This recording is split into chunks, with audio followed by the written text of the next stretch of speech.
અહીંયા જામનગરમાં તમે પૂછ્યું, મેં કીધું અહીંયા તો ગુસાઈજી ની બેઠક બહાર છે, તો આ બે સ્વરૂપ કેમ છે? મુખાજીએ સરસ કીધું, વલ્લભૈયા પધાર્યા હતા. ગુસાઈજીએ 12 બિરાજીને 7 દિવસની સપ્તાહ કરી, તો ભાવાત્મક ગુસાઈજી અહીંયા છે. આજે આપણે છેલ્લી બેઠક કઈ કરી? છેલ્લી જામનગર. વલ્લભ અહીંયા પધાર્યા, તો વલ્લભે અહીંયા 7 દિવસ પારાયણ કર્યું.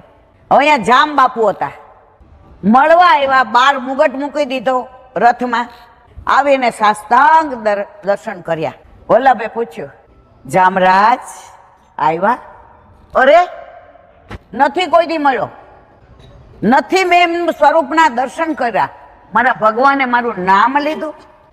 આંખમાંથી અશ્રુની ધારા. વલ્લભે કીધું, જામરાવ, મારે જે વૈષ્ણવ બનવું છે, મારે